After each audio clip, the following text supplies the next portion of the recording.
Guys, assalamualaikum warahmatullahi wabarakatuh. Thank you udah klik video ini.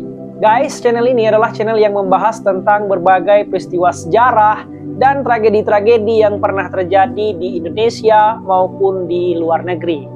Nah, buat kalian yang suka dengan video-video yang berbau sejarah, tragedi, dan lain sebagainya, boleh banget nih buat kalian subscribe channel ini. Karena dengan dukungan kalian, channel ini akan terus berkembang ke depannya. Guys, ada banyak sekali peristiwa-peristiwa yang menakutkan, menyeramkan, dan mengerikan dalam sejarah bangsa Indonesia. Mulai dari penjajahan Belanda, penjajahan Jepang, atau kayak peristiwa G30 SPKI. Nah, peristiwa-peristiwa ini guys, itu tentu membuat daerah-daerah tertentu itu menjadi sangat mengerikan, menakutkan, dan mencekam. Pembahasan kali ini guys adalah sebuah kasus pembantaian. Nah, pembantaian ini itu membuat suatu daerah itu menjadi mencekam, mengerikan, dan sangat menakutkan. Pembantaian ini itu tidak terjadi dalam masa perang, melainkan terjadi karena ada orang yang mengamuk secara membabi buta, menebas setiap leher orang yang dijumpainya. Sehingga orang-orang yang dijumpainya itu banyak yang meninggal dunia. Siapakah orang ini guys dan bagaimana ceritanya? Tetap di sini, inilah pembahasannya. Kabupaten Banyuwangi tahun 1987. Kehidupan masyarakatnya itu berjalan normal dan aman-aman aja. Para petani pergi ke kebun dan sawah-sawah mereka, anak-anak sekolah pergi ke sekolah, toko-toko kecil melayani transaksi dengan ramahnya. Banyuwangi tahun 1987. Para penduduknya itu sebagian besar bekerja di sektor pertanian, termasuk di sebuah desa yang bernama Desa Banjarsari. Nah, di Desa Banjarsari ini ada sebuah petani yang bernama Wirjo. Nah, Wirjo ini itu merupakan petani yang menggarap lahan kakaknya untuk bertahan hidup. Sedikit gambaran tentang seorang Wirjo. Nah, Wirjo ini guys itu sebenarnya sama dengan para petani pada umumnya. Dibilang miskin itu sebenarnya gak juga. Ya, sama dengan para petani pada umumnya di pedesaan. Tapi kalau dibandingkan dengan saudara-saudara kandungnya yang lain, si Wirjo ini itu tergolong miskin. Karena saudara-saudara kandungnya Wirjo itu pada kaya-kaya. Kondisi perekonomian Wirjo yang gak sama dengan saudara-saudara kandungnya itu sebenarnya disebabkan oleh pola hidup buruk dari Wirjo itu sendiri. Karena si Wirjo ini itu punya sifat yang sangat buruk dibandingkan dengan para saudara-saudara kandungnya. Wirjo itu kecanduan judi, suka mabuk-mabukan, serta sangat pemboros. Selain masalah himpitan ekonomi, Wirjo ini itu juga cukup berbeda dari segi sifat dan tabiat dibandingkan dengan warga-warga lainnya. Nah, karena Wirjo ini itu terkenal sangat temperamen dan sangat mudah tersinggung. Kalau ada masalah dikit aja tuh, mulai keluarlah urat leher si Wirjo ini. Karena sangat temperamen dan suka tersinggung itu, Wirjo ini tuh beberapa kali hampir menghilangkan nyawa orang lain. Bahkan nih guys, karena sifat temperamennya itu, Wirjo ini itu sempat pernah mau menusuk ibu kandungnya dengan keris. Dan para tetangganya itu pernah beberapa kali ingin menasehati Wirjo. Karena Wirjo yang sering mabuk-mabukan dan hobi judi. Bukannya terima dengan nasihat dari tetangganya, Wirjo saat itu ingin langsung menebas leher tetangganya dengan jomret miliknya. Nah, jomret sendiri guys itu merupakan sebuah senjata yang lebih mirip celurit Madura.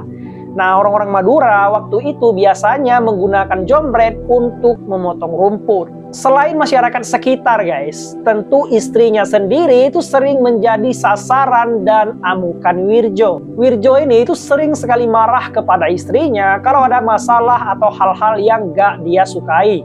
Kayak kalau dia habis kalah main judi, kalau dia sedang mabuk, atau kalau istrinya sedang gak ada di rumah. Lingkungan Desa Banjarsari itu sebenarnya udah memaklumi sifat dari si Wirjo ini.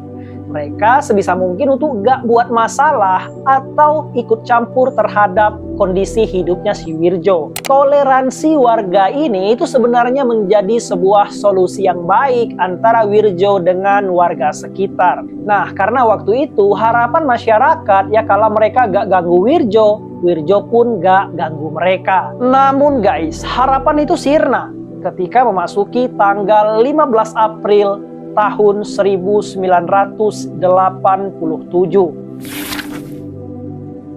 Di tanggal 15 April tahun 1987 itu, Wirjo itu kembali mengasah jomret miliknya sambil sesekali mengamati anaknya si Reni yang sedang bermain dengan temannya yang bernama Arbaiyah di depan rumahnya Wirjo. Reni itu merupakan anak angkatnya Wirjo. Nah, Wirjo ini walaupun dia udah menikah, tapi dia itu belum dikaruniai anak dari Yang Maha Kuasa.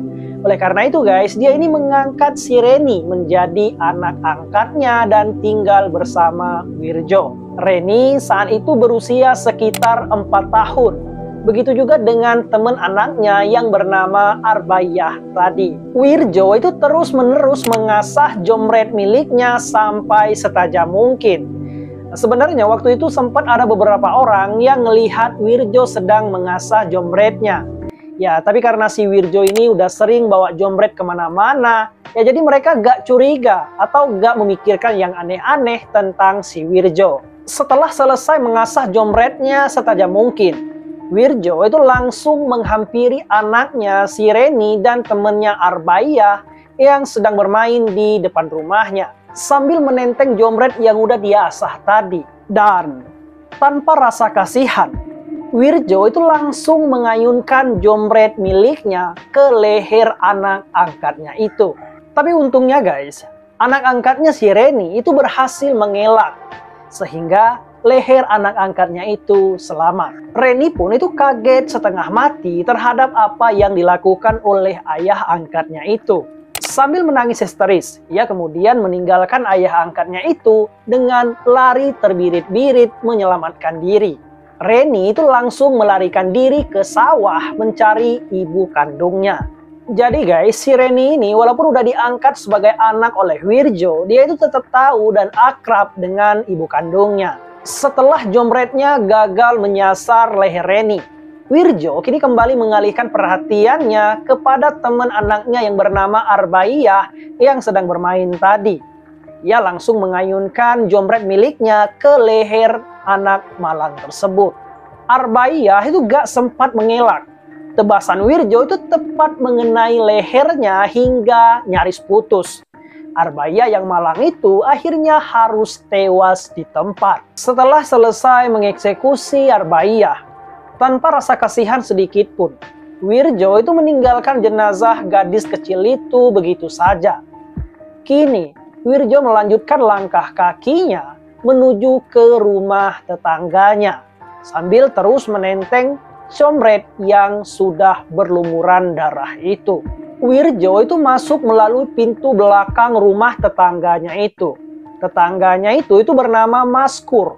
Maskur ini adalah seorang lansia yang udah berusia 80 tahunan. Maskur tinggal di rumahnya itu bersama sang istrinya. Wirjo yang masuk melalui pintu belakang itu langsung bertemu dengan istrinya Maskur. Nah, kebetulan waktu itu istrinya Maskur sedang memasak nasi.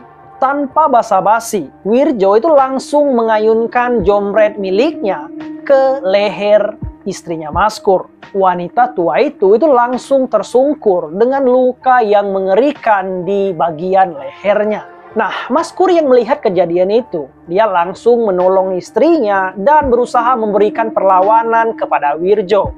Namun karena dia yang udah berusia 80-an, otomatis dia udah gak punya tenaga. Tulang-tulangnya udah gak kuat seperti dulu. Langkah kakinya udah gak selincah sewaktu dia masih muda. Perlawanan yang dilakukan Maskur itu gak berarti apa-apa terhadap si Wirjo. Maskur pun akhirnya bernasib sama dengan sang istri, meninggal di tempat dengan luka mengerikan di bagian leher.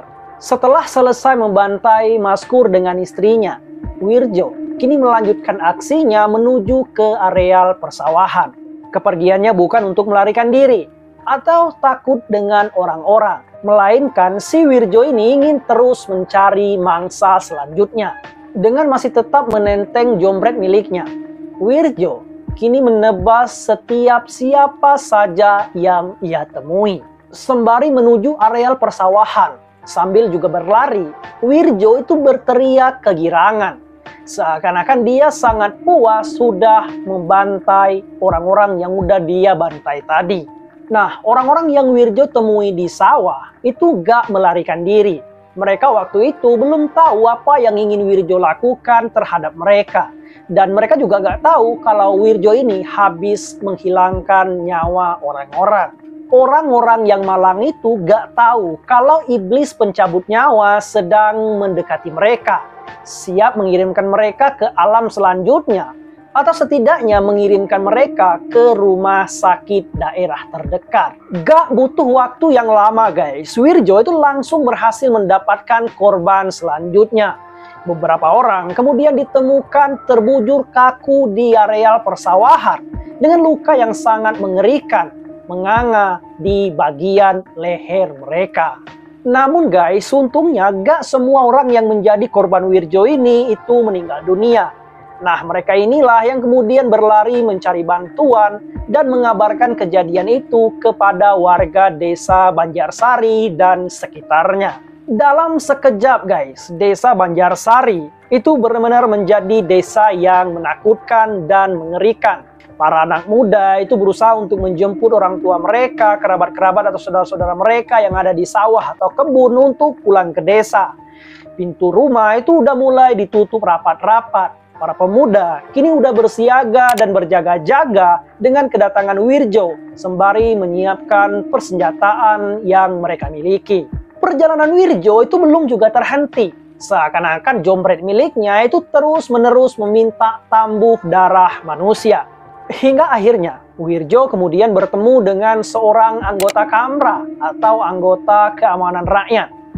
Nah, anggota Kamra ini itu ternyata merupakan seorang jawara silat.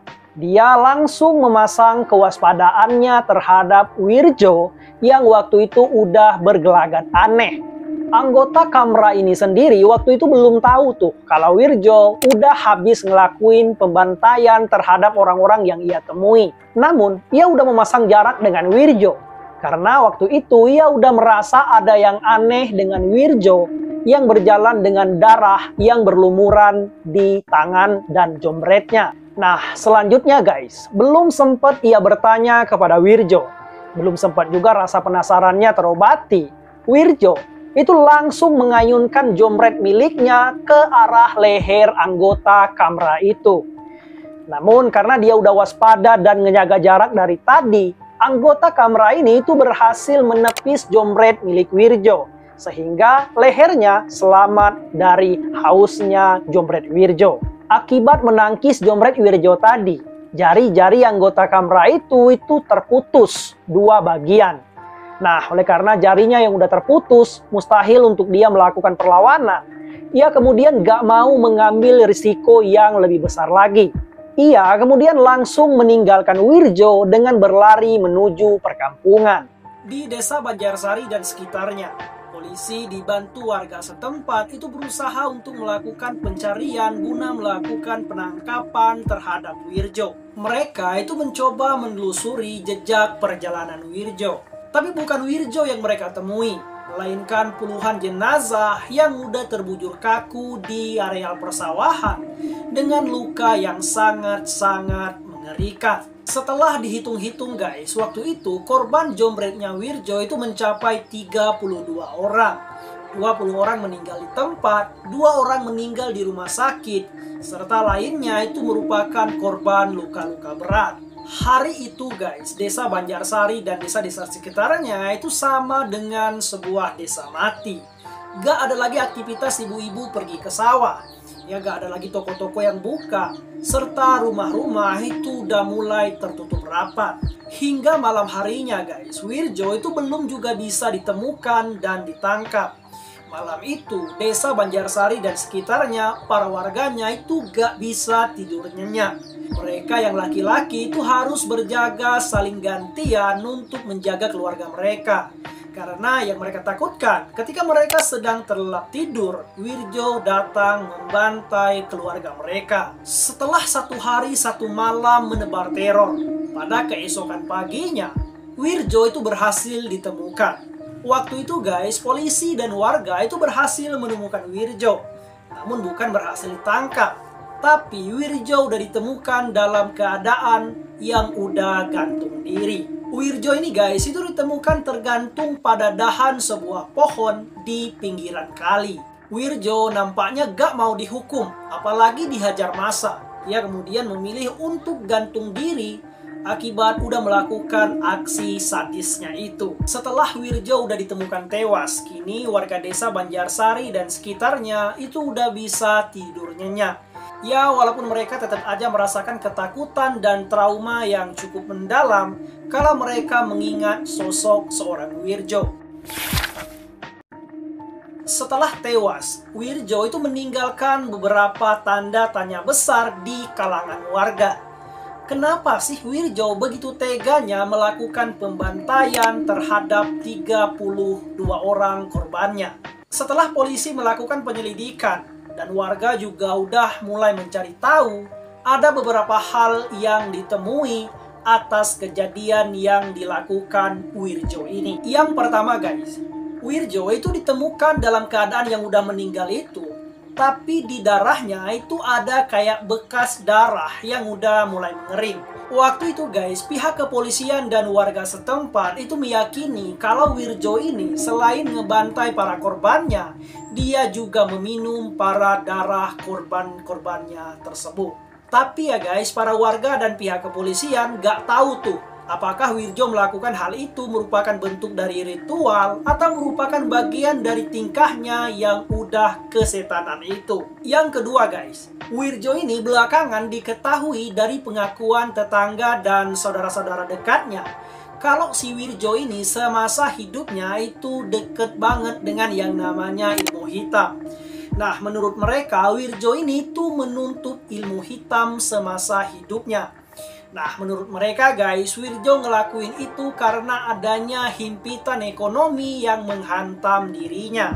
Selain itu, Wirjo juga terobsesi dengan ilmu kebal dan ilmu-ilmu kesaktian lainnya. Gak ayal guys, waktu itu Wirjo itu cukup ditakuti oleh orang-orang di sekitar lingkungannya. Nah, yang terakhir guys, belakangan diketahui bahwa sebelum melakukan aksi brutalnya itu, si Wirjo ini itu sempat melakukan puasa selama 40 hari berturut-turut. Konon katanya guys, bagi mereka yang melakukan puasa selama 40 hari, itu biasanya adalah mereka yang dalam keadaan melakukan ritual untuk menuntut ilmu hitam.